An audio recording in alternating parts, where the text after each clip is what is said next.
jornada. En esta oportunidad tenemos una programación del simposio climaterio, que va a acompañar en la moderación la doctora Elena Calle Teixeira. Quisiera hacer algunos comentarios de los temas elegidos para este simposio.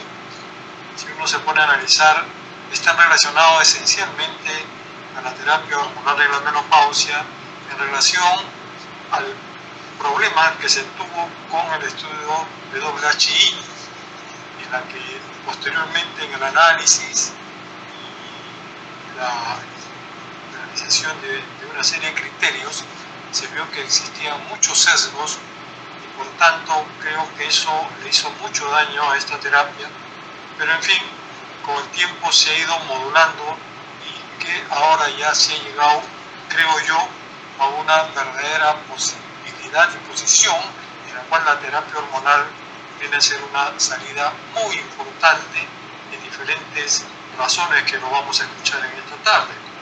Acuérdense que la razón de esta terapia, en el estudio de WHI hablaba de 1.26, pero del riesgo relativo.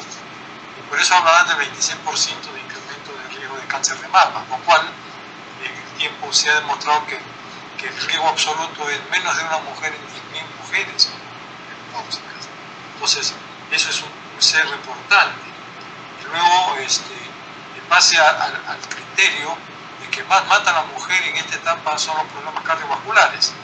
Y como la terapia no tenía una esencia de lo que es prevención primaria ni secundaria, es que se empezó a evaluar y ahí es donde salió el tema de la ventana de oportunidad en razón de dar este tratamiento a los 10 años posteriores o dentro de los 10 años posteriores al inicio de la menopausia.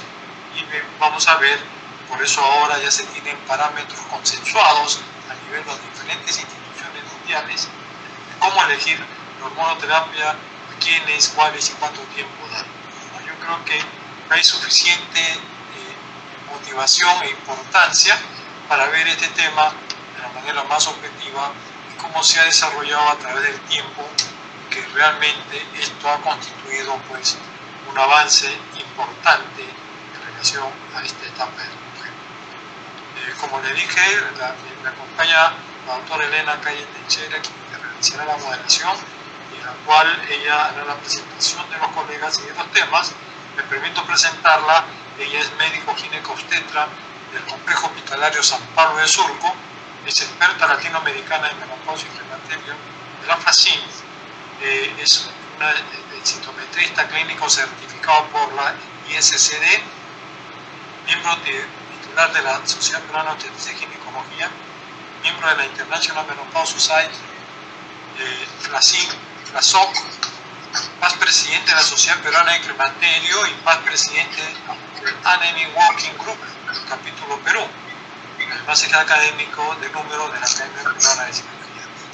Le damos la palabra a la doctora Elena Calle para que haga la presentación. Adelante, Elenita, por favor, tienes el escenario. Gracias. Ok.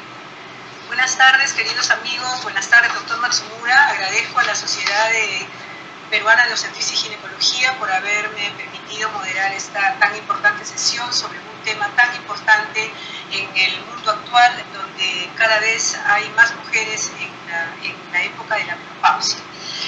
Por tal motivo, el simposio de climaterio el día de hoy va a contar con la presencia del doctor Luis Dankers Peralta. Me voy a permitir presentarlo al doctor Dankers y a los colegas. Vamos a ir presentándolos antes de cada una de sus exposiciones, me parece. El doctor Dankers es experto en climaterio y menopausia por la Sociedad Norteamericana de Menopausia y por la Federación Latinoamericana de Sociedades y Climaterio. Es además maestro latinoamericano de obstetricia y ginecología, cargo que le han conferido por sus cualidades en el último PLASOG. Pertenece al Consejo Regional de la International Menopause Society, es miembro fundador de la Sociedad Peruana de Osteoporosis, miembro honorario de sociedades de climaterio de toda Latinoamérica, Argentina, Ecuador, Bolivia, Chile, Nicaragua, República Dominicana y de la Sociedad Chilena de Osteoporosis y del Ecuador. Además, ha sido declarado huésped ilustre en cada una de estas ciudades. Es también fundador y autor de muchos trabajos del Red Link, que es la Red Latinoamericana de Estudio de Climateria. Y el doctor Dankers disertará el día de hoy sobre hormonoterapia de reemplazo y riesgo de cáncer de mama. Adelante, doctor Dankers. Muy bien, tengan ustedes un muy buen día. Soy el doctor Dankers. Quiero agradecer a la Sociedad Peruana de Obstetricia y Ginecología por darme la oportunidad de llegar a ustedes en la persona del doctor Antonio Ciudad.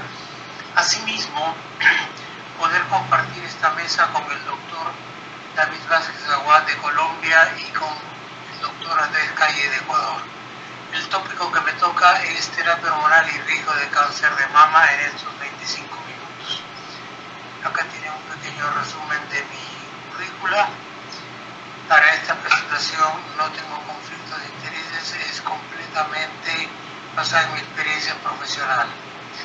Nosotros sabemos que la menopausia es una línea curva la cual va a presentar una serie de variaciones y a las cuales tenemos que tener presente que se van a presentar más o menos 30 años después, va a durar 30 años la esperanza de vida después de la indicación de la menopausia. En ese quehacer van a ir bajando nuestros niveles de estrógeno a niveles verdaderamente pobres que van a afectar a nuestro estado general en el caso de la mujer. Esto definitivamente sucede porque el reloj biológico del ovario ha provocado un cese alrededor de los 49 años. A esta frase quiero que la tengan muy en cuenta. No toda mujer que haya tomado terapia de reemplazo hormonal va a presentar cáncer de mama, ni toda mujer con cáncer de mama ha tomado terapia de reemplazo hormonal. Ustedes verán en esta diapositiva la incidencia de cáncer de mama según la edad en diferentes latitudes. En la línea inferior en color negro ven el Perú y en la línea superior Estados Unidos, lo cual nos revela de que hay una gran variabilidad en la incidencia de cáncer de mama en diferentes latitudes, las cuales variarán de acuerdo a hábitos y costumbres y alternativas que se le presentan a la mujer a lo largo de la vida. Por ejemplo, una mujer en la etapa reproductiva va a tener de 300 a 500 picogramos por mililitro de estrógenos. Sin embargo, cuando llega el embarazo, fíjense que en el tercer trimestre llega de 10.000 a 40.000 picogramos por mililitro, una cantidad exorbitante si la comparamos con los niveles prereproductivos. Y la mujer en la etapa postmenopáusica tiene un promedio de 10 a 20, o sea, muchísimo menos que la mujer en la etapa de la reproducción. Bien. Asimismo, ustedes vean, por ejemplo, que una célula maligna se demora alrededor de 400 días, o sea, un poquito más de un año, en tener una reproducción de 16 células malignas. O sea, no es de que si yo le doy a los 6 meses aparece un tumor, es responsable el estrógeno o la pastilla que le di o la crema que le di, por eso quiere decir de que ya lo tuvo. Y nosotros vemos, por ejemplo, que en años de crecimiento, fíjense cómo se torna visible recién por mamografía medio centímetro a los 5 años, a los 8 años es 1 centímetro y a los 10 años 3 centímetros, lo cual nos habla de 30 duplicaciones. Con esto quiero decir fundamentalmente de que la mujer no es que inicie la terapia hormonal e inmediatamente ya le da el cáncer de mama. Probablemente ha tenido ese cáncer de mama y lo único que se ha hecho ha sido de repente duplicarlo un poco más, pero hacerlo más fácil de detectar en ese plano. Es decir, el estrógeno es mitogénico más que mutagénico, por favor. Esto es importante, esta acción que debemos de tenerla en cuenta para poder comprender cómo se van dando las diferentes causas. Bien, el riesgo relativo va a cesar después de la continuación. O sea, eso que nos habla de un efecto promotor. Incrementa más es el lobular que el ductal. Hay mejor diferenciación, estrógeno receptor positivo, y la selección de pacientes es importante por nosotros. Fíjense que, por ejemplo, en estas autopsias de mujeres de 40 a 80 años, 3 a 15% de estas mujeres tenían sin saber la presencia de un cáncer de mama y era menor de 1 centímetro. O sea, esto nos está indicando pues definitivamente que hay un cambio muy ostensible en ese sentido. Vean ustedes el riesgo por duración y uso de tiempo desde la última vez. Por ejemplo, si usan dihidrogesterona 5 años o menos, el riesgo es como 3, y si usan más de 5 años, el riesgo es como 8.7. Pero vean que el riesgo relativo se convierte en 1.13 y 1.31. Vean, por ejemplo, estrógeno más otro progestágeno se convierte en 1.70 y 2.2. Se está hablando muchísimo hoy en día de la dihidrogesterona como un progestágeno de acción única muy favorable para el espectro de la mama. Ahí lo tienen ustedes indicado cómo nos ayuda definitivamente. Ahora, hay que tener en cuenta también la presencia del progestágeno, como se lo he mencionado unos momentos antes. ¿Y esto por qué? Porque el progestágeno, cuando se asocia al estrógeno, aumenta efectos colaterales mamarios, empeora la densidad mamaria en la mamografía y aumenta el riesgo de cáncer de mama. Esto ténganlo presente porque es muy importante manejarlo en ese sentido, que el progestágeno tiene una acción importantísima, como lo es también en el ciclo menstrual de la mujer.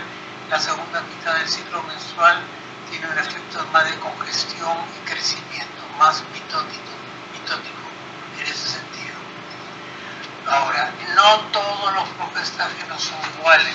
Recuerden que hay más de 200 progestágenos de diferentes grupos familiares, derivados de la nortestosterona, derivados de la norprogesterona, derivados de otros grupos. Entonces, esto es importante tenerlo en cuenta. Y acá ustedes ven, por ejemplo, la inhibición de la sulfatasa.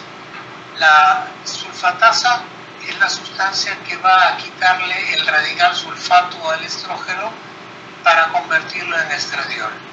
Vean, por ejemplo, que quien actúa más como inhibidor de la sulfatasa es la tibolona y sus metabolitos. Vean, por ejemplo, que la progesterona actúa como 22 y dihidrogesterona así también van actuando en diferentes consideraciones. En el estudio E3N-EPIC, es un estudio francés llevado a cabo con las mujeres del magisterio, mujeres en un volumen bastante importante, 54.548 mujeres de edad promedio 52.8 y seguimiento a 5.8 años. Fíjense ustedes que el estrógeno más progesterona 1.2, el estrógeno solo 1.1 es el riesgo relativo, y fíjense que no es significativo porque pasa la unidad. Lo mismo en estas otras sintéticas 1.4 y la progesterona micronizada 0.9, a tenerlo muy en cuenta. En una nueva evaluación, vean ustedes cómo la dihidrogesterona es 1.69 comparado con la micronizada, la progesterona micronizada y el estrógeno solo. Entonces hay un efecto bastante benéfico en determinados tipos de progestágenos que hay que saber utilizarlo para que no haya ningún tipo de inconveniente. Esto es importante. Y este otro hecho importante, que usaban en este estudio el 77% usuario de transdérmicos, y eso hay que manejarlo adecuadamente. Bien, acá vemos en esta nueva evaluación, lo que habíamos dicho en líneas anteriores, lo tenemos acá nuevamente, donde el estrógeno solo es 1,10, la sintética es 1,59, que es significativo, y en las otras no es significativo, pero por lo menos quiere decir que tiene una actitud neutra.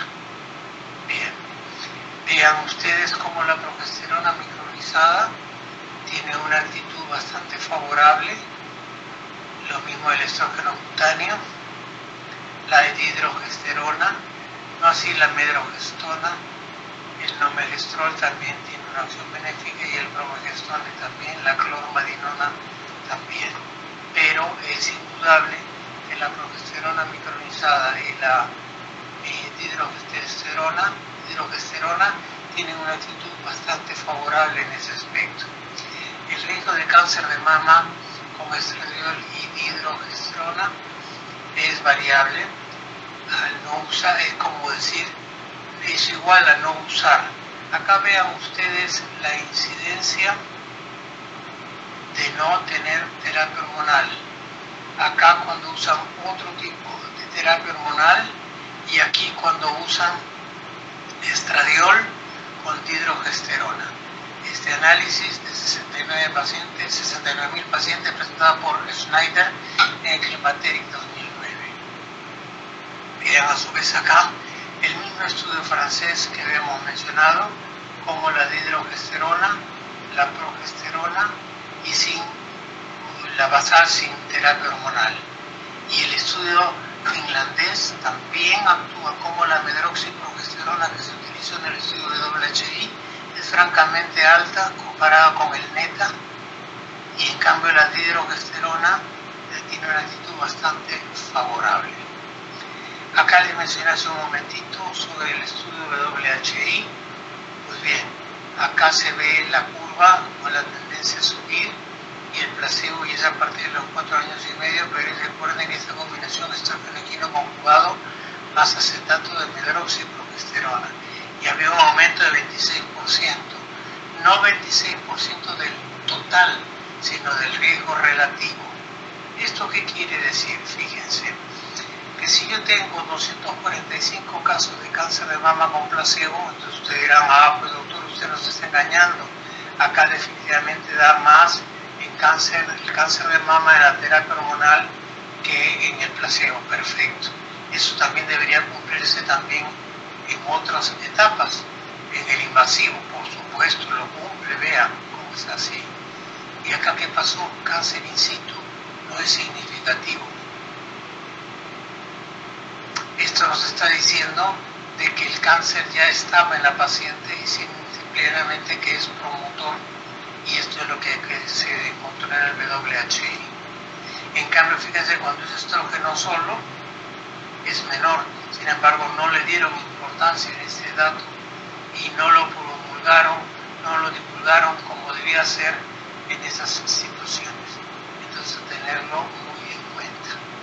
Pues bien, fíjense los resultados del mismo Glebowski, cómo habla de los resultados de salud después de parar el estrógeno equino, después de una mujer que ha sido sometida a histerectomía previa. Después de 7 años, que usaron 5.9 años, no fue asociada a ningún tipo de patología, enfermedad coronaria, ni trombosis venosa profunda, ni accidente cerebrovascular, ni fractura de cadera, ni cáncer colorectal o mortalidad total. Esto nos habla pues del efecto promotor de la trombosis. Una disminución del cáncer de mama persistente. ¿Se acuerdan que hablábamos de una disminución del 77%? Pues acá también lo ven ustedes en este sentido, como una reevaluación posterior. Fíjense, por ejemplo, en este caso. Acá en el estudio de WHI se encontró 38 casos por 10.000 mujeres contra placebo 30. A eso es lo que llamábamos el aumento del 26%. No es un aumento significativo. Pero vean ustedes este análisis. Había una reducción de 0,77. Entonces, ¿qué pasó acá? Si la edad es de 50 a 59 años, el riesgo es 72, había una reducción del 28%, lo cual sí es significativo. Acá nos está demostrando que el estrógeno equino conjugado y solo disminuía el riesgo de cáncer de mama y que estaba influenciado más por el acetato de medroxiprogesterona en ese aspecto. Entonces esto ténganlo muy en cuenta a la hora de la indicación cuando la paciente les dice: doctor, me han dicho que eso da cáncer de mama, porque es una de las preguntas que suele hacer. Ustedes les dirán, primero, la cantidad de hormonas es muy baja comparada con la mujer gestante. Recuerden que tenía en el tercer trimestre de 15.000 a 40.000, comparado con los 50 que le vamos a dar nosotros. Ahora, este es otro hecho importante. La principal condición de cáncer de mama es ser mujer y la segunda es la edad. Fíjense, las que nunca usaron hormonas, igual sigue creciendo el cáncer de mama. Se usaron por 5 años, bien, aumentaron 2 casos. Y se usaron por 10 años, aumentaron 6 casos. O sea, no es una cifra verdaderamente significativa tenerla en cuenta. Y acá se refiere con esta línea punteada la ingesta del alcohol. Como el alcohol, la ingesta de alcohol va a provocar un aumento del riesgo de cáncer de mama. Y en verdecito, el deporte. Como el hacer deporte disminuye el riesgo de cáncer de mama. Y en negrito, el sobrepeso es otro factor en cuenta. Entonces, entre alcohol y sobrepeso es mucho más que el tener que tomar durante 10 años la terapia hormonal.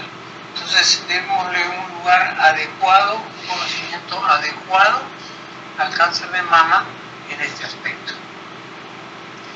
Miren, de acuerdo al uso previo, fíjense, acá teníamos nosotros el cáncer invasivo de mama en color azul, estrogenequino más acetato de medroxiprogesterona.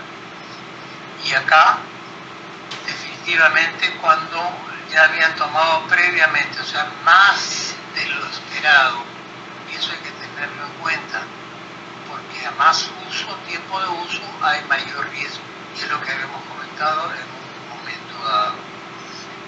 Vean, por ejemplo, acá como habíamos hablado del que había bajado el nivel en rojito, el riesgo de cáncer de mama con estrogenequino conjugado, y como lo mismo acontece en estos dos diferentes grupos, tiempo desde que se empezó la randomización, como cubre ese aspecto importante a tenerlo en cuenta.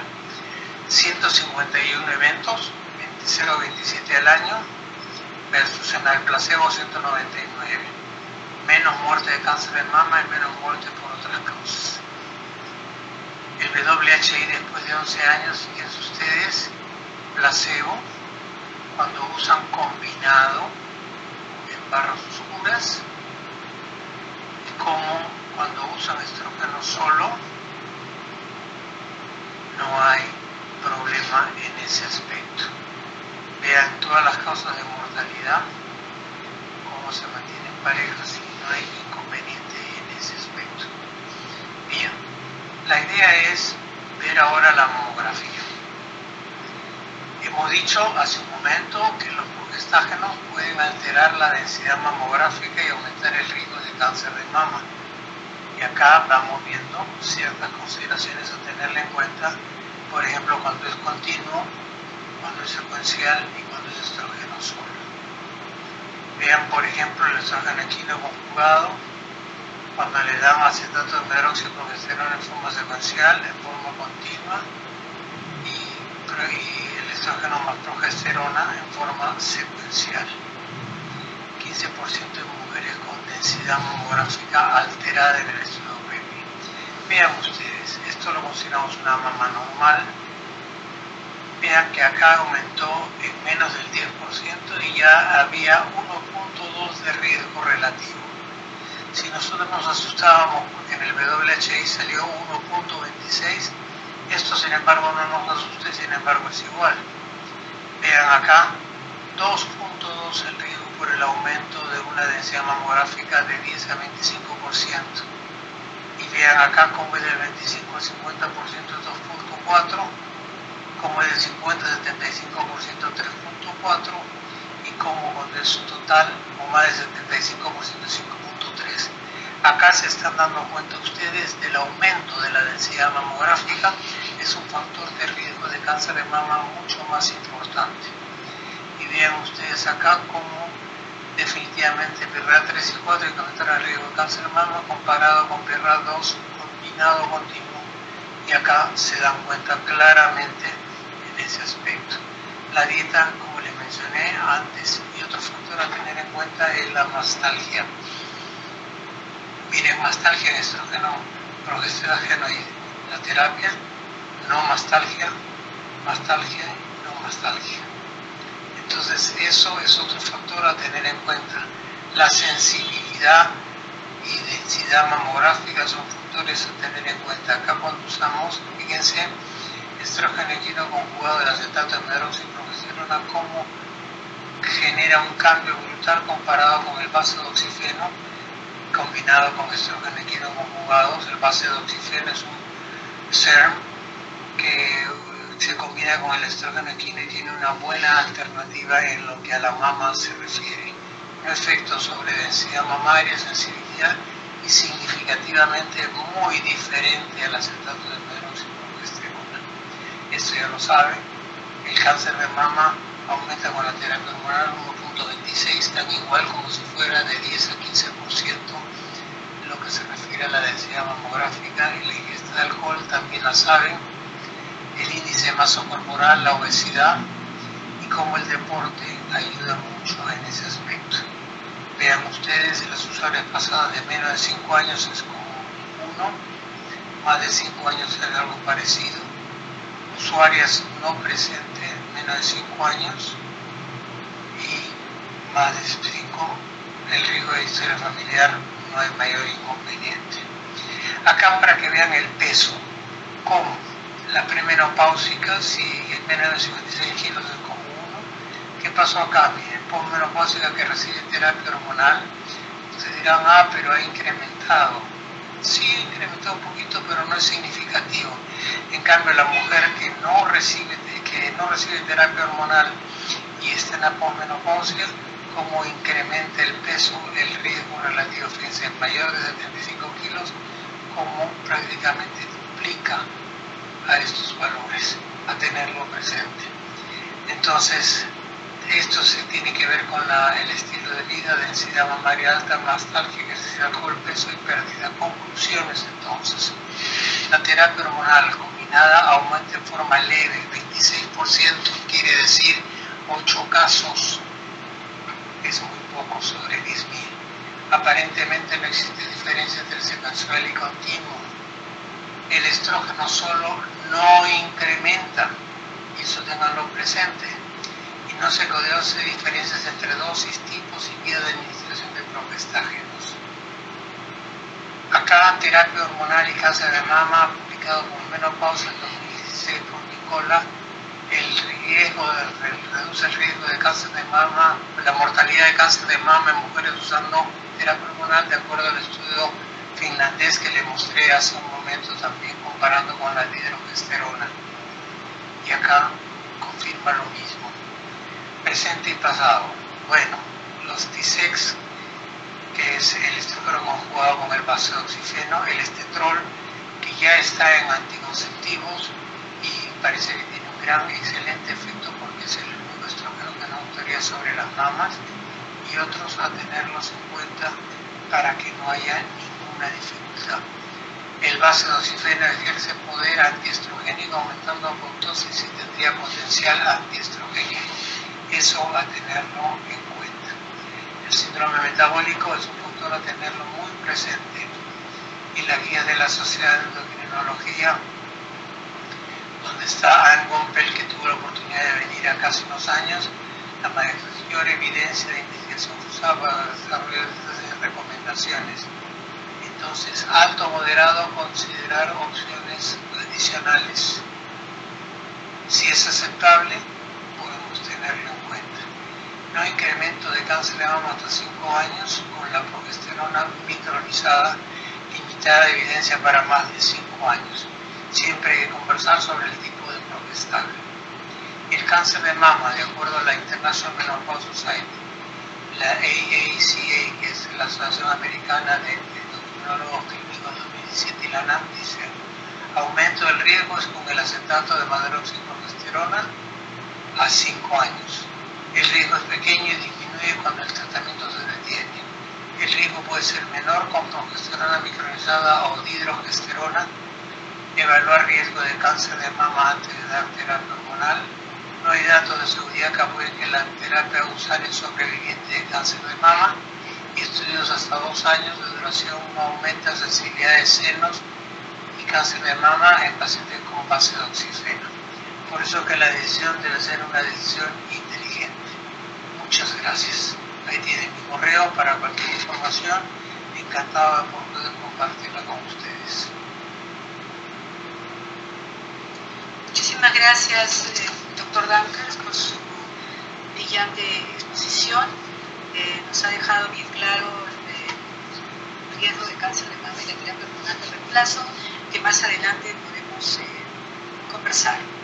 Invito en este momento al doctor David Vázquez Aguad, de Colombia, quien es especialista en ginecología y obstetricia. Es especialista en perinatología y desarrollo humano y también es especialista en epidemiología.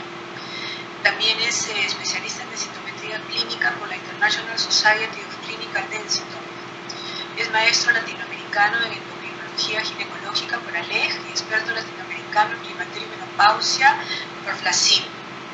Es presidente y miembro honorario de la Asociación Colombiana de Menopausia y profesor de la Facultad de Medicina de la Pontificia Universidad Javeriana de Bogotá, DC, de Colombia. Y es además autor de múltiples libros. Constantemente David nos sorprende con la publicación de un nuevo hijito, de un nuevo libro. El doctor David Vázquez nos hablará de cómo elegir la hormonoterapia, a quiénes, cuáles y cuánto tiempo. David, la sala es tuya. Un especial a la Sociedad de Ginecología y Obstetricia del Perú, agradeciendo la invitación gentil que me han hecho. La expectativa de vida ha crecido notoriamente en el último siglo y hoy en día podemos estar alrededor de los 80 años de esperanza de vida. Lo que no ha cambiado en la edad de la menopausia, sigue siendo 50 años. Esto quiere decir que la mujer pasa hoy en día por lo menos la tercera parte de su vida en un periodo de hipoestrogenismo. Y esto es importante, es muy importante. Mi buen amigo León Spirov lo dice en uno de sus libros, en los cuales muestra que los órganos, todos los órganos del cuerpo humano femenino están afectados en la transición menopáusica, teniendo énfasis especial el sistema cardiovascular, urogenital, el seno y el sistema esquelético. ¿Y cuál es la meta de nosotros como médicos acompañantes del proceso? Es mantener una expectativa de vida saludable. Es decir, que en el número de años que la mujer va a vivir después de la menopausia lo haga en buena salud. Los hombres y las mujeres son muy diferentes, y son muy diferentes entre otras cosas porque sus hormonas se comportan de una manera muy diferente. Todos sabemos que en la mujer son cíclicas, cada 28 días entre los 12 y los 50 va a haber una ovulación que va a tener como consecuencia 2 semanas después una menstruación. Pero también son muy diferentes en este momento de la vida, en el cual, como ustedes pueden observar, alrededor de los 50 años, los andrógenos masculinos se siguen produciendo por parte del testículo. En cambio, los estrógenos femeninos tienen una caída abrupta en el momento de la menopausia por la pérdida de la capacidad del folículo ovárico de producir estrógenos, y esta gran diferencia al final de la vida hace que el envejecimiento en los hombres y en las mujeres sea muy diferente. Y esta pérdida de la función ovárica en la menopausia hace que la FSH y LH se disparen, tratando de estimular un ovario que ya de ninguna manera va a ser capaz de activar los folículos para que se produzca la ovulación y posteriormente la menstruación. Y entonces el envejecimiento funcional del ovario nos va a llevar a unos ciclos anovulatorios y finalmente a la pérdida de los ciclos menstruales y un hipoestrogenismo, que es la consecuencia principal de todo lo que vemos en el periodo climatérico. La morbilidad en la mujer posmenopáusica está ilustrada en esta diapositiva. Vemos que los síntomas vasomotores y la disfunción sexual es lo primero que se va a presentar en la mujer, inclusive antes de los 50 años, que es la edad promedio de la menopausia, por lo menos en Colombia. Y lo que tenemos luego es una atrofia urogenital que va a perpetuar la disfunción sexual, y también a nivel cardiovascular vamos a tener una hiperlipidemia que se va a convertir en una afectación desde el punto de vista cardiovascular con la consecuente enfermedad coronaria y de accidentes cerebrovasculares, y a nivel óseo una pérdida de masa ósea que genera osteopenia, posteriormente osteoporosis y finalmente fracturas osteoporóticas. Y ya en la parte final de la vida, la enfermedad de Alzheimer y los defectos cognitivos propios del envejecimiento van a afectar la vida de la mujer. Siempre se recomienda usar la escala de Stroh para saber exactamente en qué momento cronológico se está situando la mujer, teniendo como 0 el último periodo menstrual y de ahí para atrás -1, -2 hasta -5 y hacia adelante +1 hasta +2. De esta manera nosotros podemos situar a la mujer en una premenopausia temprana, en una transición menopáusica y en una perimenopausia, y posteriormente en una posmenopausia temprana y en una posmenopausia tardía. El último estudio que se ha hecho en Colombia, que se hizo en la ciudad de Medellín en el 2015, nos sitúa que la edad promedio de menopausia es de 50 años y que solamente el 12% de las mujeres reciben terapia hormonal de reemplazo. Y entre los síntomas menopáusicos más comunes ustedes pueden ver el porcentaje de síntomas totales. Tenemos el agotamiento, los sofocos, los problemas de sueño, osteomusculares, irritabilidad, estado de ánimo, vagina seca, problemas sexuales, urinarios y molestias cardíacas como los más comunes, que pueden afectar inclusive a 3 de cada 4 mujeres o a 2 de cada 3 mujeres en este momento de sus vidas. Esta es una película que algunos de ustedes quizá oyeron hablar ayer, hoy y mañana, y precisamente la traigo para colocarle título a esta presentación que me han pedido mis colegas peruanos, que se llama ¿Cómo elegir la hormonoterapia? ¿A quiénes, cuáles y por cuánto tiempo? Pero yo quiero más bien colocarla como en terapia hormonal menopáusica ayer, hoy y mañana. Estos son mis conflictos de intereses en términos de menopausia y terapia hormonal, y quiero aclarar que no estoy cobrando honorarios por esta conferencia, y lo hago con una gentileza con la Sociedad de Obstetricia y Ginecología del Perú. ¿Qué ha pasado entonces ayer con la terapia? Este es el primer libro de menopausia en la escuela francesa, escribido por Desjardins en el año 1821, es decir, estamos cumpliendo 2 siglos de la primera publicación de menopausia en la historia. Posteriormente, la contribución de Robert Lindsay en los Estados Unidos fue fundamental para que empezara a usarse los estrógenos en el periodo posmenopáusico. Y el primer estudio grande que se hizo fue el estudio de las enfermeras, que incluyó 48.000 mujeres, en los cuales lo que se observó es que había una diferencia entre usuarias y no usuarias de terapia hormonal a favor de las usuarias en términos de mortalidad y enfermedad cerebrovascular, y la conclusión del estudio de las enfermeras es que las usuarias de terapia hormonal tienen menor riesgo de enfermedad coronaria, menor mortalidad global y menor mortalidad por enfermedad cardiocerebrovascular. Posteriormente, entonces, se trató de indagar si en las mujeres de alto riesgo también se exhibía este mismo efecto benéfico de los estrógenos, y fue el estudio HERS-1 y HERS-2, que fue un estudio randomizado con pacientes que recibieron estrógenos y acetato de medroxiprogesterona y todas tenían una enfermedad cardiovascular establecida. Es decir, se trataba de establecer si la prevención secundaria también se observaba. Y lo que se vio es que se sobreponían las dos curvas entre hormonas y placebo, es decir, la conclusión del estudio HERS es que la terapia hormonal no es útil en prevención secundaria. Tener en cuenta que la edad promedio de este estudio fueron 67 años. Pero luego, muy importante, vino el estudio WHI en el año 2002, en el cual participaron mujeres de los Estados Unidos, y el estudio tuvo 2 brazos, un brazo de solo estrógenos y un brazo de estrógenos y progestinas.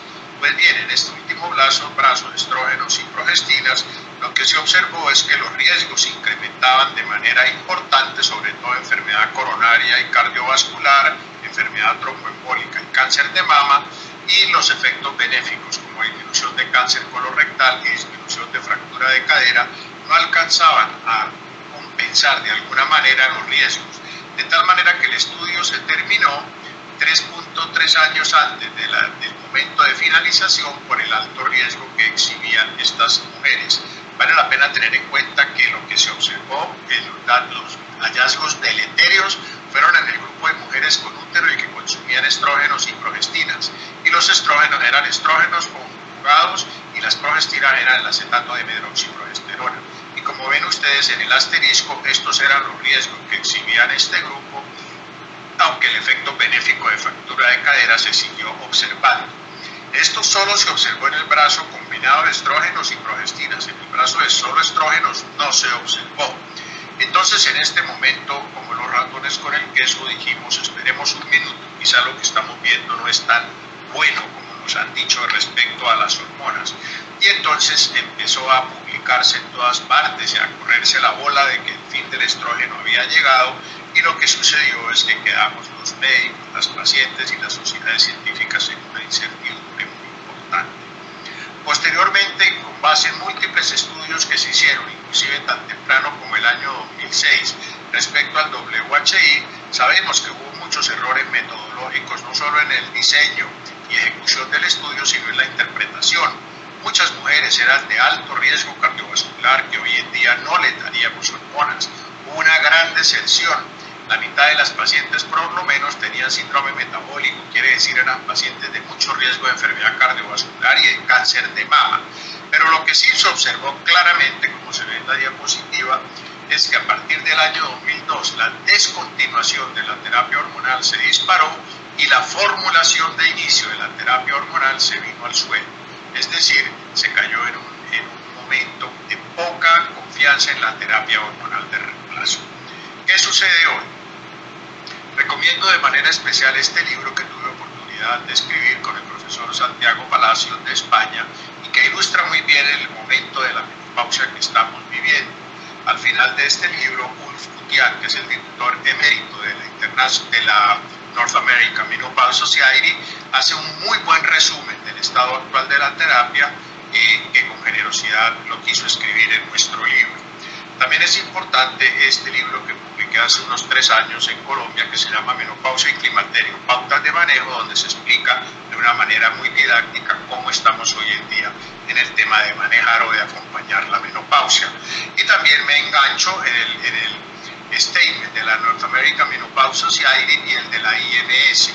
¿Y qué tenemos hoy en día? Que con un nivel 1 de recomendación, sabemos que la menopausia es la terapia de primera línea en los síntomas vasomotores. Primera línea. Y también con el mismo grado de recomendación sabemos que la terapia puede ser considerada como una terapia primaria para la prevención de la pérdida ósea y las fracturas. Estos dos puntos, síntomas vasomotores y prevención de pérdida ósea, son muy importantes para nosotros formular a nuestras pacientes con terapia hormonal, porque no tenemos duda que la osteoporosis, 1 de cada 3 mujeres alguna vez en la vida tendrá una fractura y nos corresponde a nosotros prevenir estas fracturas por fragilidad. Ni qué decir del hipoestrogenismo prematuro, del hipogonadismo, de la insuficiencia ovárica prematura y la menopausia precoz, que es una indicación clarísima de dar terapia hormonal de reemplazo a menos que esté contraindicada. Pero fíjense cómo posteriormente, estos son los estudios de Finlandia de Nicola del año 2015, lo que hemos observado es que mientras más tiempo demos la terapia, más protección de riesgo de muerte cardíaca vamos a tener. Y fíjense cómo si la damos por más de 10 años, el riesgo de muerte por enfermedad coronaria puede reducirse hasta un 50%. Y esto se observa también en este mismo estudio del mismo autor que aún no ha sido publicado sobre 300.000 mujeres. Las conclusiones es que la terapia basada en estradiol puede reducir la mortalidad y cardiovascular, de tal manera que es muy importante tener esto en cuenta al momento de que nosotros vayamos a decidir iniciar o suspender una terapia hormonal de reemplazo. También debemos tener en cuenta que puede haber diferencias en la vía de administración. Es muy posible que la terapia transdérmica o percutánea, es decir, parches o gel, tenga más seguridad desde el punto de vista cardiovascular que la terapia oral.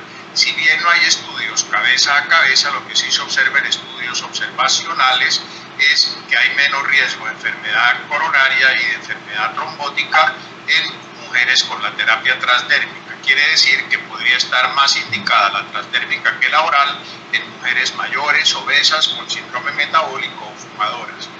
También esto se corrobora en el estudio ESTER, que es un estudio clásico que ha sido publicado en el año 2007, en el cual lo que nosotros vemos es que la terapia transdérmica y el uso de progestágenos naturales como la progesterona micronizada pueden tener un riesgo neutro sobre la enfermedad trombótica en relación con el usar terapia oral o progestágenos, sobre todo progestágenos derivados de los no pregnados.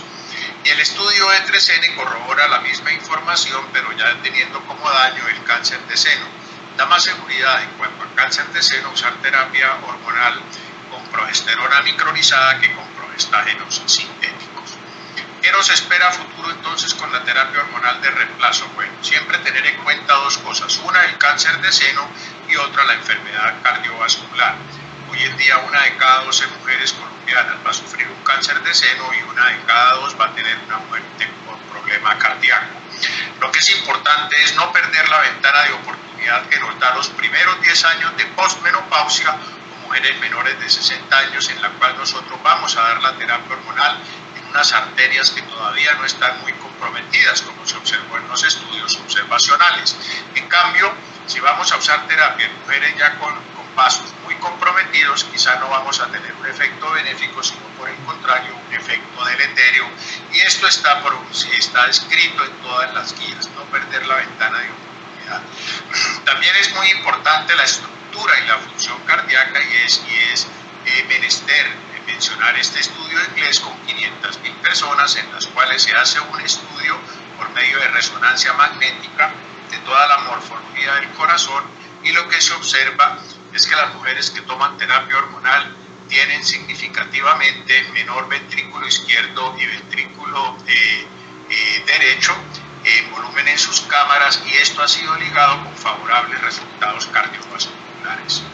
En este mi último libro de menopausia, que se llama Menopausia, terapia de reemplazo hormonal y riesgo cardiovascular, haga un resumen importante en la cual se señala que la enfermedad cardiovascular es la primera causa de morbimortalidad en la mujer, que los estrógenos ejercen un efecto protector, que la terapia hormonal es claramente indicada para manejo de síntomas vasomotores y protección ósea, como ya lo mencioné, que no debemos perder la ventana de oportunidad que nos brindan los primeros 5 a 10 años de posmenopausia para iniciar la terapia hormonal, que no se recomienda, sin embargo, teniendo como única indicación protección cardiovascular, administrar terapia hormonal, y muy importante, que quizá los progestágenos más seguros desde el punto de vista cardiovascular son la progesterona natural micronizada, la dihidrogesterona y el dienogest. Tampoco tenemos hoy un tiempo límite para duración de la terapia. En lo personal, tengo una paciente en mi consultorio que tiene 103 años de edad y está con terapia hormonal de reemplazo. Lo importante es hacer un seguimiento estricto y en cada consulta volver a sopesar siempre el riesgo y el beneficio. Y también debemos tener en cuenta, cuando administremos hormonas, el riesgo cardiovascular en la mujer y las implicaciones que la terapia hormonal tiene a este nivel. Posteriormente al lanzamiento de mi libro, salió este artículo en el Current Vascular Pharmacology, en la cual se dicen exactamente las mismas observaciones que había hecho yo en mi libro, con las mismas evidencias y recomendaciones. Siempre tener en cuenta el riesgo de un cáncer de seno, que aunque todas las terapias, así sean de tibolona, estrógenos y progestágenos o solo estrógenos, han sido relacionadas con cáncer de seno, lo cierto es que hoy en día tenemos también progestágenos que actúan a diferentes niveles en las diferentes enzimas en el tejido mamario. Recordar siempre que hay una relación apoptosis-proliferación que hace que las progestágenos sean distintos, dándole una gran seguridad a la progesterona natural micronizada y a la dihidrogesterona en cuanto a cáncer de seno, y tener en cuenta que nuevos progestágenos como el nomegestrol, por su acción a nivel de las enzimas de la mama, como la sulfatasa y la sulfotransferasa, quizás tengan implicaciones de incluir la síntesis local de estrógeno o en producir estrógenos biológicamente inactivos a nivel del tejido mamario, y nos pueden dar más seguridad, como lo muestra este artículo de Sócrates Aedo, un chileno que escribió un capítulo en mi libro de menopausia respecto a las bondades del acetato de nomegestrol en protección mamaria. Entonces, en resumen, ¿qué debemos nosotros tener en cuenta en la terapia hormonal? Un inicio temprano para no perder la ventana de oportunidad, seleccionar adecuadamente la paciente, personalizar la paciente a lo largo de su vida con nosotros, para que en el consultorio siempre evaluemos riesgo y beneficio, usar las dosis más bajas de terapia hormonal. Hoy en día podemos usar dosis de 2 miligramos, de 1 miligramo, inclusive menos, de estradiol, y usar progestinas seguras como serían, ya lo mencioné, la progesterona natural micronizada, la dihidrogesterona, el dienogest y en el seno el nomegestrol. Dijo Carlos Marx que todos somos iguales, pero hay unos más iguales, y en terapia hormonal esta frase tiene validez. Todas las terapias son iguales, pero hay unas más iguales, y de esa manera podemos elegir la mejor terapia para nuestra mejor paciente por el tiempo adecuado y por la vía de administración adecuada. Cada mujer se comporta diferente en la menopausia, y de una buena historia clínica y un acompañamiento continuo con la paciente vamos a tener las posibilidades de un éxito mayor para que su vida sea mucho mejor. Individualizar, que quiere decir diferenciar, que se efectúe distinguiendo algo por sus características. La historia clínica sigue siendo, repito, la mejor herramienta, y el contacto con la paciente es fundamental. Tener en cuenta el aforismo de Hipócrates de Cos, que la diferencia entre un medicamento y un veneno es la dosis. Vale decir que la terapia hormonal no es buena o mala porque sí, sino dependiendo cómo la usemos, en quién la usemos, por cuánto tiempo, por qué vía y qué tipo de terapia. Porque no hay que olvidar que nuestras mujeres mayores tienen derecho a tener un proceso de envejecimiento saludable, ya que sus años dorados sean realmente años dorados. Mil gracias. Mil gracias, estimado David, por tan brillante conferencia que nos ha aclarado muchos temas sobre el tipo de progestágeno, la duración y todos estos temas tan importantes como individualizar la terapia para cada mujer. Invito ahora al doctor Andrés Calle, quien es especialista en ginecología y obstetricia de la Universidad Central del Ecuador. Es máster en embarazo de alto riesgo y nutrición materna, es experto en menopausia y endocrinología ginecológica, es fellow del American College of Obstetricians and Gynecologists del Colegio Americano y es experto latinoamericano en climaterio y menopausia por la FLACIN y asimismo en endocrinología ginecológica por la ALEG. Él nos disertará sobre metabolismo de lípidos y desarrollo de aterogénesis, climaterio y menopausia. Quería primero mandarle un saludo muy cariñoso y agradecerle infinitamente a Andrés porque hoy es un día de su cumpleaños. Feliz cumpleaños, apreciado Andrés, y gracias por el esfuerzo de estar con nosotros el día de tu onomástico. Adelante, Andrés. A saludar, aunque sea por este medio electrónico, un abrazo virtual para todos mis amigos peruanos en general. Gracias por la invitación. En esta noche me han invitado a presentar esta conferencia relacionada al metabolismo de los lípidos y el desarrollo de aterogénesis que puede suceder en el climaterio y menopausia. Para ello, miren, comencemos diciendo ¿qué es la aterosclerosis? Bueno, la aterosclerosis ha sido definido como una enfermedad sistémica y multifactorial. Hay muchos factores involucrados, factores relacionados no solamente a la parte social, al tipo de alimentación, a la edad, al peso, etcétera, sino también hay factores inmunológicos. Y se han planteado varias hipótesis de las cuales podemos destacar estas tres. La modificación oxidativa de las lipoproteínas de baja densidad, la respuesta que existe al daño porque las lipoproteínas de baja densidad se retienen en el endotelio y una teoría autoinmune. Entonces empecemos con la primera. La oxidación de las lipoproteínas de baja densidad es la capacidad que tienen estas lipoproteínas pequeñas de oxidarse en cultivos de células endoteliales, que es la cara interna de las arterias, y producir daño al ser reconocidas por estas células que se llaman Scavenger receptor, que son basureros, que están presentes en los macrófagos endoteliales. Esta situación ocurre si la molécula de LDL está oxidada, como vamos a describir un poco más adelante, y los macrófagos forman células espumosas cuando se unen a estas lipoproteínas de baja densidad. Esto es súper importante recordar para la teoría de la creación de la aterogénesis. Recordar que el adipocito y el macrófago provienen de la misma célula progenitora. Aquí nosotros tenemos una breve descripción de este mecanismo, en donde nosotros vemos que la parte del transporte de los lípidos con la disminución la LDL circulante, debido a que lleva un porcentaje de colesterol, permite que haya un aumento de la susceptibilidad hacia la oxidación, y eso produce radicales libres, muchas clases de radicales libres que son capaces de producir la célula. La respuesta al daño es complementaria. Así, una vez que se ha oxidado, existe penetración y retención subendotelial de estas lipoproteínas que ahora les vamos a denominar aterogénicas. Esta oxidación no es reconocida por el receptor ApoB100, que normalmente debería ser reconocida en una célula a donde está siendo llevado el colesterol. Recuerden que el colesterol sí se sintetiza en el hígado. Así, se produce un aumento de la permeabilidad endotelial con moléculas de adhesión, que son estas moléculas intracelulares, y citoquinas proinflamatorias que inducen un reclutamiento, una llegada de monocitos al sitio de la lesión y comienzan a hacer agrupamiento.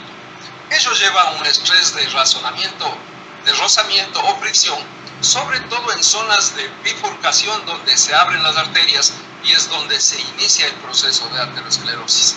Este proceso inflamatorio seguido de proliferación endovascular es común, por ejemplo, en pacientes que tienen hipertensión, en la resistencia a la insulina, en enfermedades pulmonares crónicas, en pacientes con colagenopatía.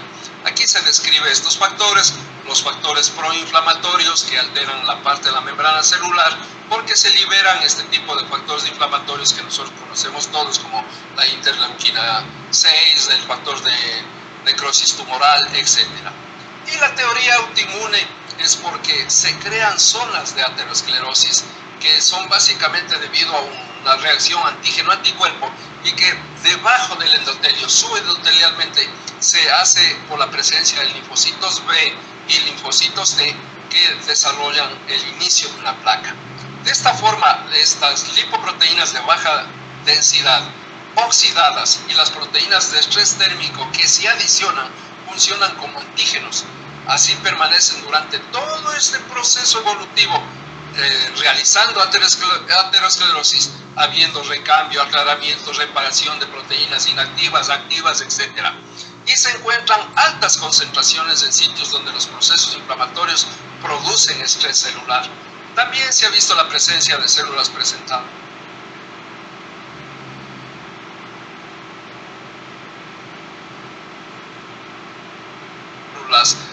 basureros que hacen la creación de este grupo de lipoproteínas a través de los factores inflamatorios, lo que lleva a un reclutamiento, inflamación y el debilitamiento de la capa fibrosa del endotelio. Ahora hablemos del colesterol, porque es el involucrado, así como de los ácidos grasos. Miren, recordemos que el colesterol es esta fórmula muy famosa de 27 carbonos que es originada desde la glucosa. Nosotros todo el tiempo estamos comiendo exosas, no necesariamente tiene que ser glucosa, puede ser manosa de vegetales, puede ser fructosa de frutas, etc. En todo caso, si es que hay un exceso de exosas, todo llega hacia piruvato y el piruvato, recordemos que ingresa al ciclo de Krebs. Pero esto produce energía. Si es que yo he comido demasiada energía, entonces este citrato del Krebs, porque el Krebs deja de producir energía porque lo tienes en exceso, este citrato se sale al citoplasma y en el citoplasma el citrato tiene dos vías por seguir. La una es a través de la hidroximetilglutaryl coenzima reductasa, que es la controladora para sintetizar colesterol, y la otra es la acetilcoenzima carboxilasa, que es la que sintetiza ácidos grasos. Recuerden que esto es solamente en células hepáticas. Una vez que nosotros tenemos, por lo tanto, el colesterol fabricado, aquí tenemos la síntesis del colesterol, ¿no? El camino de síntesis, cómo se va construyendo desde el acetilmevalonato, que es básicamente el sitio donde actúa la hidroximetilglutaryl coenzima A, y llega finalmente a la producción de colesterol. Este colesterol en sangre que nosotros nos medimos medio frecuentemente y nuestras pacientes los enviamos a hacer, proviene de la dieta, exagerando un 15%, pero exagerando más 30%. La mayoría de las veces el colesterol que circula en sangre no representa más allá del 10 al 15% del colesterol que nos hemos alimentado. Pero la mayoría es sintetizado. Esta síntesis de acá es lo que sucede cuando existe exceso de hidratos de carbono. Pero también el exceso de hidratos de carbono, como habíamos visto hace un rato, también sintetiza ácidos grasos. Viene del mismo acetil que está en el citoplasma y termina por estas reacciones haciendo ácidos grasos. Cuando nosotros medimos los ácidos grasos, podemos medirlos como ácidos grasos o como triglicéridos, pero en realidad, ¿cómo vienen? En la dieta solamente ingresan ácidos grasos de los aceites que utilizamos diariamente en la comida. Lo más frecuente a lo mejor es que comamos comida que tiene triglicéridos, pero recordemos que los triglicéridos no se absorben a nivel gástrico, se absorben ácidos grasos, para eso es nuestra enzima llamada lipasa. Sin embargo, sí pueden ser sintetizados y la síntesis es exactamente igual por el exceso de energía producido por el exceso de hidratos de carbono. Entonces, ¿cómo es que esto funciona? Normalmente el colesterol fabricado en el hígado tiene que ser transportado hacia, por ejemplo, las gónadas masculinas, femeninas y hacia las suprarrenales para fabricar las hormonas esteroideas. Como el colesterol es un alcohol y no se lleva bien con el agua del plasma, entonces necesita proteína de transporte para llegar a estos órganos desde el hígado. Esas proteínas se llaman apoproteínas. Las apoproteínas hay varias clases, miren, la A y la B constituyen el 95% de las apoproteínas que transporta el colesterol. Estas son minoritarias, pero lo que es importante es saber, por ejemplo, que hay 3 clases de apoproteína A y 2 clases de apoproteína B. Estas de acá son muy grandes y estas de acá son muy pequeñas. Y aquí tienen ustedes el sitio donde se fabrica, donde es el lugar de síntesis y qué función cumple. Sin embargo, miren, esto es muy importante, cómo se transportan. Ustedes pueden ver, por ejemplo, que la lipoproteína de baja densidad, que esta es B100, es muy pequeña, produce ésteres de colesterol. En tanto que la de alta densidad, aparte de transportar el colesterol como colesterol, no como ésteres, ya vamos a especificar un poquito más adelante, también transporta fosfolípidos, los lípidos de la membrana. Y los triglicéridos, que es la suma de 3 ácidos grasos en una molécula de glicerol, son transportados básicamente por el kilomicrón y la lipoproteína de muy baja densidad. Si es que nosotros hacemos este esquema para explicarlo un poco mejor, podríamos decir esto, miren. La apoproteína A es una proteína grande, alrededor de 1000 aminoácidos, para transportar colesterol entre las uniones de aminoácidos. Por lo tanto, puede transportar mucho colesterol. Cuando esto se somete a centrifugación, las proteínas, como son más pesadas, se van al fondo. Esto, como es más liviano, se queda en la superficie. Por ello es que a esta unión de la apoproteína con el colesterol se llama lipoproteína. Y nosotros decimos de alta densidad porque el peso molecular es alto. Es mayor que si es que este es el caso. La apoproteína B es una apoproteína pequeña que cuando se une al colesterol se rellena de colesterol, pero cuando se centrifuga, al centrifugarse no existe la posibilidad sino de que sea de baja densidad. Por ello es que nosotros deberíamos desacostumbrarnos a hablar de decir que el colesterol es bueno o el colesterol es malo. El colesterol siempre es el mismo. Lo único bueno o malo es qué tipo de apoproteína tienes tú para transportar. Concomitantemente con los ácidos grasos es muy importante describir esto. Miren, los ácidos grasos de origen animal, y nosotros somos tejido animal, son saturados o insaturados. Los vegetales son siempre saturados y son impares. Aquí tenemos un ácido graso saturado, aquí no hay doble de enlaces, y este es un ácido graso insaturado, en donde está presente doble de enlaces. Como este tiene 18 y tiene 3 dobles enlaces, este es el ácido graso linolénico, por ejemplo, que es un omega 3, porque desde el omega 3 menos, que es el 15, hay un doble enlace, por eso se llama ácido graso omega 3. Pero recordemos que los ácidos grasos también se sintetizan desde el ciclo de Krebs porque se eliminó hacia el citoplasma el acetil y terminan dando síntesis de ácidos grasos. Y aquí tenemos una descripción de los ácidos grasos que nosotros podemos encontrar, pero lo que es importante es, miren, que estos 2, 4, 6, 8, 10 y 12 son los saturados que hacen triglicéridos, en tanto que estos 16, 18 y 20 se llaman insaturados y estos no hacen triglicéridos. Estos lo que hacen es lípidos de membrana, los llamados fosfolípidos. Y Y acá tenemos el EPA y el DHA, que son ácidos grasos generalmente que se sintetizan a través del linoleico que nosotros debemos ingresar en la dieta o porque la persona lo toma. ¿De acuerdo? ¿Qué función tienen los ácidos grasos? Es una función calórica, se almacenan como triglicéridos y ahí están siempre saturados. Pero los ácidos grasos que son insaturados no son calóricos, no producen energía y producen estructuras de membranas. Estas estructuras de membranas son los lípidos complejos, por ejemplo, fosfatidilcolina, esfingomielina, que recubren las membranas. ¿Y para qué sirven? Aquí tenemos, miren, una clasificación grande de glicerolípidos, fosfatidilcerin, inositol, glicerol, y esfingolípidos, como por ejemplo la esfingomielina, que es muy conocida por nosotros profesionales. Sirven para esto. Miren, esta es una membrana celular. La membrana celular tiene aquí esfingomielina, tiene fosfatidilcolina, todo. ¿Por qué? Porque esto que se ve aquí esquemáticamente es proteína, y todos nosotros sabemos que la proteína se rompe, se hidroliza con el agua, y nosotros tenemos agua acá y agua acá. Por lo tanto, es una protección de los lípidos para evitar que las proteínas sean hidrolizadas y por lo tanto las células se mueran. Entonces, ¿qué es importante con esta introducción para desarrollar aterogénesis? Miren, es importante conocer qué tipo de apoproteína tiene la persona, nuestra paciente, ¿no es cierto? Porque si es que ella tiene la apoproteína grande, o sea, la ApoA, ella va a transportar más colesterol hacia sus órganos, pero ella ahora que está en menopausia ya no necesita tanto colesterol en su ovario, pero sí ha de necesitar colesterol en las suprarrenales. Por lo tanto, el transporte nunca se detiene, pero de hecho va a ser un poco menor la necesidad del colesterol. Por lo tanto, lo primero que debería pasar es que la paciente, como disminuye sus actividades con la edad, tiene tendencia a hacer menos actividades, a lo mejor los hidratos de carbono están siendo de más y eso fabrica colesterol.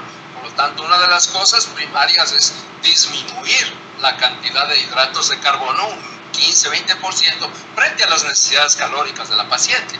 Por lo tanto, miren, si es que ella se dosifica la apoproteína A, va a transportar bastante colesterol, pero si tiene la apoproteína B, como es pequeña, va a transportar menos colesterol. Y por lo tanto, ¿qué es el mecanismo para compensar? El mecanismo para compensar es que la LDL, que sería este caso, aumenta. Y por eso es que nosotros así popularmente decimos que cuando la LDL está elevada, se ha elevado el colesterol malo. Pero en realidad es un mecanismo de compensación. El problema es que cuando se incrementa la LDL, va a venir el problema de la oxidación, como habíamos descrito en las diapositivas anteriores, y va a ingresar subendotelialmente, porque es una proteína pequeña, va a ser un proceso inflamatorio y va a desarrollar el inicio del daño de la placa y de la aterogénesis. Esto se ve aquí. Las LDL entonces comienzan a introducirse debajo de la placa y comienzan a hacer este tipo de modificaciones subendoteliales que luego sufren procesos inflamatorios porque hay muerte celular y se libera interleuquinas, el factor de necrosis tumoral, todo, lo cual se asocia y hace una especie de espuma. Esa espuma se va solidificando y va a iniciar el proceso de aterosclerosis. Por lo tanto, miren, cuando hay colesterol esterificado quiere decir esto. Recuerden que les había dicho que la LDL transporta colesterol esterificado. Lo que pasa es que si la persona tiene LDL de dominio, la proteína pequeña, transporta poco colesterol. El colesterol igual sigue saliendo del hígado y hay un montón de colesterol que está libre, que no está siendo transportado, que es el que nosotros dosificamos en nuestra sangre. Colesterol 200, colesterol 300, es el colesterol libre.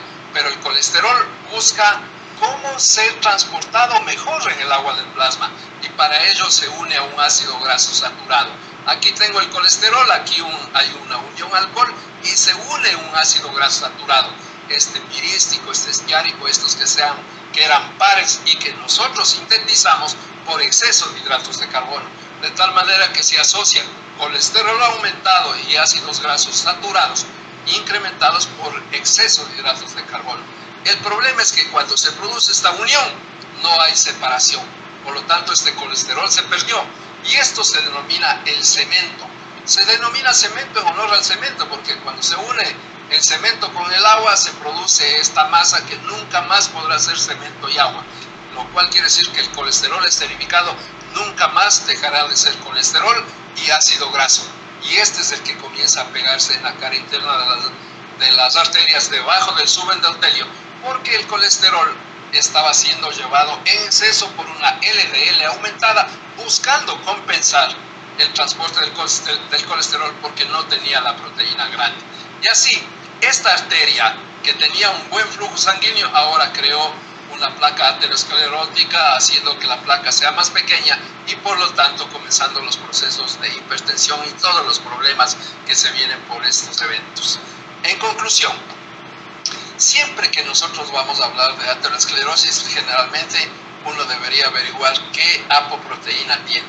Yo curiosamente, yo me dosifiqué, yo tengo la apoproteína buena en dominio, la HDL yo tengo 70% y tengo 22% de la LDL. Por lo tanto, la posibilidad de que yo tenga un problema del transporte de colesterol va a ser bastante remota. Pero las personas que tienen dominio de la LDL van a tener una mayor posibilidad de desarrollar aterosclerosis porque tienen un mal transporte de colesterol. Además, si aumenta la LDL, el aumento de la LDL se ingresa debajo de la placa del endotelio y comienza a hacer el proceso inflamatorio con células espumosas, etc. Pero además van a tener dificultad en el transporte también de los ácidos grasos. Por ello es que la unión del ácido graso con el colesterol que venía en el LDL, porque estaba repleta esa proteína, comienzan a hacer este famoso cemento que se va a pegar en las arterias. Siempre es importante que nosotros dosifiquemos el colesterol conociendo que es un producto de síntesis, no de la dieta. Generalmente nos encargamos siempre de decirle a la paciente, no come esto, no hay cosa más fea que prohibir alimentación a una paciente. Hay casos en los cuales son muy necesarios, pero en este caso nosotros debemos tener una información adecuada, que el colesterol es el 70, el 80% producto de síntesis. El transporte de colesterol debe cumplir sus funciones hormonales y estructurales. Ahora la paciente en menopausia disminuyó sus funciones hormonales de esteroideas ováricas, por tanto el colesterol también debería disminuir. La calidad del transporte es fundamental. Es súper interesante de saber si es la apoproteína grande o la apoproteína pequeña. Y no se olviden que cuando nosotros hacemos tratamiento para bajar el colesterol, siempre estamos haciendo paliativo, porque lo que estamos haciendo es bloqueando la enzima que controla la síntesis, que es la hidroximetilglutaril coenzima A. Es un tratamiento paliativo. Entonces nosotros le encontramos el colesterol LDL incrementado, el colesterol total incrementado, porque el transporte está disminuido y nosotros lo único que hacemos es darle los medicamentos, estos famosos medicamentos para bajar el colesterol. Cuando le estamos dando, sí baja. ¿Por qué baja? Porque yo le bloqueé. ¿Y por qué baja? Porque se consume. Y se consume más fácilmente cuando hay función ovárica y función suprarrenal. De una paciente que está en menopausia, en climaterio, la función ovárica está disminuida. Por lo tanto, solo hay función suprarrenal. Y eso hace que el descenso sea un poco menos efectivo. Por ello es que se debe acompañar con la disminución de hidratos de carbono. Creo que ahí quedamos. Muchas gracias. Les agradezco su atención y igualmente les agradezco la invitación a la Sociedad Peruana de Ginecología y Obstetricia. Muchas gracias, amigos. Un saludo especial para mi amigo Luis Dankers. Gracias. Muchísimas gracias, Andrés, por tu brillante exposición. El doctor Dankers, para las preguntas, ha tenido un inconveniente en una emergencia con una paciente y no ha podido comunicarse todavía, y el doctor Vázquez está tratando de llegar para contestarles algunas preguntas, pero aún no se ha podido conectar. Andrés, de repente preguntarte, aparte de saludarte por tu cumpleaños, otra vez de nuevo, feliz cumpleaños, happy birthday to you, y agradecerte infinitamente por permitirnos estar contigo el día de tu onomástico. El administrarle estrógeno a una paciente, ¿cómo hace que modifiquemos todo lo que has expuesto cuando ya no tenemos? ¿A qué nivel actuaría el estrógeno externo o una tibulona? Bueno, toda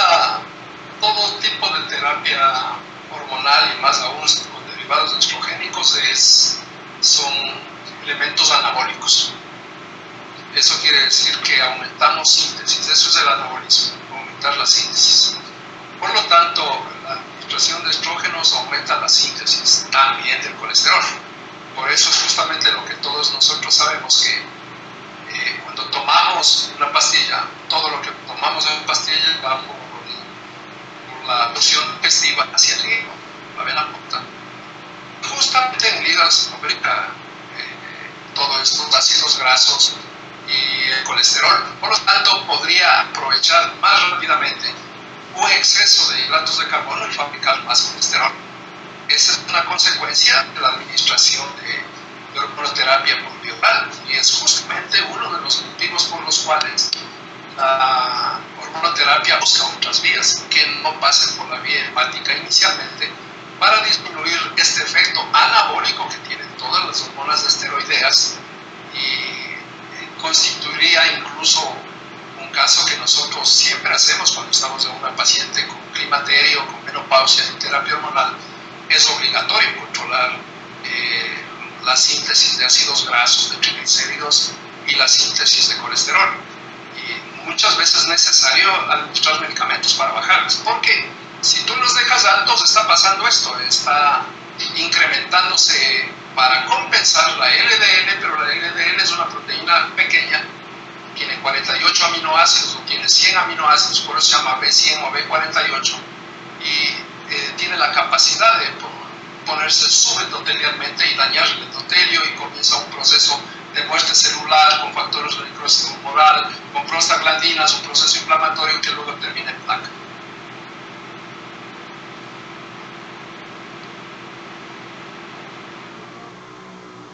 Perfecto. De ahí el término de ventana de oportunidad, pues, ¿no? Iniciar la terapia reemplazo antes de que este daño endotelial y esta placa se haya formado, ¿no? Y el ejercicio, Andrés. Lo que pasa es que el ejercicio siempre recomendamos. El ejercicio es un mecanismo para consumir hidratos de carbono. Si tú consumes hidratos de carbono en calorías, quiere decir que no te va a sobrar los hidratos de carbono en calorías para que el ciclo de Krebs expulse ese hidrato y comiences a fabricar colesterol y ácidos grasos. De tal manera que el ejercicio siempre es una buena recomendación. De hecho, creo que es una norma entre nosotros que trabajamos con pacientes en climaterio de acompañar a la terapia en una caminata de una media hora o una hora diaria, porque el momento en que la paciente camina está gastando sus hidratos de carbono, y eso disminuirá el exceso, por lo tanto no habrá síntesis de colesterol ni ácidos grasos. Y cuando hacemos un ejercicio que llega a un nivel aeróbico, ¿verdad? Cuando ya comenzamos la quema de calorías, digamos, sería mayor cuando ya agarramos el nivel aeróbico. Bueno, voy a hablarles medio... Dale. Sí, porque el metabolismo nuestro es aeróbico. Aeróbico quiere decir que nosotros necesitamos oxígeno. Así estés caminando o estés trotando. Eso depende de la capacidad de tu corazón para emitir un mayor volumen de inyección sanguínea y por lo tanto llevar más oxígeno. Entonces, se llama aerobio porque el piruvato, que es posterior a la glucólisis, tiene que entrar al Krebs. Y para entrar al Krebs se transforma en acetilcoenzima A. Y para que se transforme se necesita oxígeno, porque en ese proceso se produce eliminación de dos hidrógenos con el NAD y el oxígeno se une al NAD y produce agua. Ese es el agua endógena. Es parte del agua que sucede cuando nosotros estamos sudando. Eso es parte de eso, la sudoración. De tal manera que el metabolismo aeróbico y el ejercicio aeróbico lo hace todo el mundo. O sea, no es una cosa extraordinaria. Unos harán más, otros harán menos. Depende de qué cantidad de calorías consumes desde los hidratos de carbono para producir agua endógena. Eso es el metabolismo aeróbico. ¿Por qué? Si es que hay el metabolismo aeróbico, hay el metabolismo anaeróbico. El anaeróbico es la persona que le falta el oxígeno. ¿Qué es lo que nos sucede a nosotros cuando exageramos en el ejercicio y comenzamos a sentir cansancio, respiración con dificultad y ya estamos respirando con la boca, etcétera? Eso pasa porque el oxígeno que está llegando a la célula, que nosotros lo ingresamos de la respiración, por eso comenzamos a respirar más rápido, para compensar, etcétera, ese oxígeno es insuficiente para que el piruvato se transforme en acetil. Y si es que el piruvato no se transforma en acetil, no hay ciclo de Krebs, por lo tanto no hay calorías, ¿no? Y por eso te sientes cansado. Y el piruvato, como no puede transformarse en acetil y no tiene dónde dejar esos hidrógenos, el piruvato se reduce con los hidrógenos y se transforma en lactato. Entonces el piruvato se hace lactato. Y el lactato produce acidosis. Y la acidosis te obliga a respirar más para eliminar el CO2 y todo eso. Ese es un círculo vicioso. Este es el metabolismo anaeróbico, que generalmente hace bueno, nosotros también, porque nosotros no, bueno, yo sé que tú chotas mucho, ¿no? Pero la persona que se exagera, por ejemplo, en correr una maratón sin haber tenido el entrenamiento suficiente, está en metabolismo anaeróbico. Termina en acidosis, súper cansado y le durará 3 días, 4 días el dolor muscular, frente a una persona que sí entrenó. Cuando entrenó, lo que hizo es que el corazón aprenda a latir más rápido, a vaciar más rápido el ventrículo izquierdo, mandar más oxígeno, y si tienes más oxígeno, tienes metabolismo aeróbico y por lo tanto se está haciendo calorías y no te cansarás tanto. Así es. Hay una pregunta del auditorio para ti, Andrés. ¿Cuál es el tiempo mínimo de ejercicio físico aeróbico o anaeróbico a la semana recomendado para el consumo de carbohidratos en exceso, cuando se tiene en exceso? Le he visto la pregunta. Bueno, primero, no es recomendado el metabolismo anaeróbico, porque eso significa que te está faltando oxígeno. Es recomendado el metabolismo. Todo metabolismo normal es aeróbico, sino que nosotros le adornamos con la palabra aeróbico. Pero el metabolismo normal es el aeróbico. ¿Qué cantidad de ejercicio se requiere? Depende de cuánto comas, ¿no es cierto? Normalmente una persona como nosotros, en promedio comemos 2.200 kilocalorías, pero si yo me comienzo a exagerar, por ejemplo, y como 2.600, quiere decir que yo necesito quemar esas calorías, esos 400, y si es que queremos hacer una aproximación, por ejemplo, quemar 400 calorías es caminar a paso rápido unos 8 kilómetros, ¿no es cierto? Entonces, eso se regula para cada persona.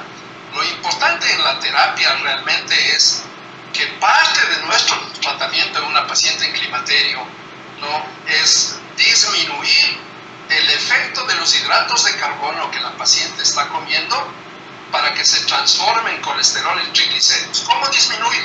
Haciéndole caminar. Y eso se evalúa, porque si la paciente está comiendo de más, primero va a comenzar a aumentar de peso, porque se forman ácidos grasos y triglicéridos y eso aumenta de peso. Y todos nosotros sabemos que ese es un efecto que puede ser indeseable y que no es bienvenido. Por lo tanto, si yo veo que la paciente no está aumentando de peso, quiere decir que la cantidad que está comiendo es la adecuada para ella. Pero ¿por qué les recomendamos que camine? Porque el momento que camina está consumiendo sus hidratos de carbono en calorías y no está permitiendo fabricar ácidos grasos, colesterol que nosotros fabricamos, porque generalmente existe la tendencia a pensar que hay que prohibirle los fritos, hay que prohibirle la fritada, etc. Y eso no es cierto. Eso es básicamente un 10-15% de ácidos grasos y de colesterol que tú comes y pasa a la sangre. El 85, a veces hasta más del 90% del colesterol que circula en nuestra sangre y los ácidos grasos que circula en nuestra sangre es de hidratos de carbono, es de síntesis de hidratos de carbono. Entonces, si una paciente en protocolo camina 1 hora diaria y con eso ya mantiene el peso y con eso ella, su colesterol y sus triglicéridos que nosotros hacemos los controles se mantienen normales, pues la paciente debería caminar 1 hora diaria.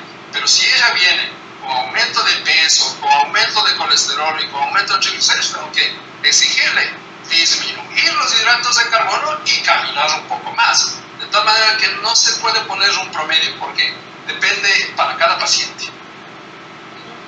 Gracias, Andrés. Hay una pregunta, ¿cuál es el tiempo mínimo? Restricción en cuanto al tiempo de prescripción. Si nos basamos en lo que dijo el doctor Dankers, hasta 10 años de terapia hormonal de la menopausia, pensando en lo de la mama, y lo que nos dijo el doctor Vázquez es hasta la siguiente consulta, y que tenía una paciente inclusive mayor de 100 años con terapia hormonal, ¿no?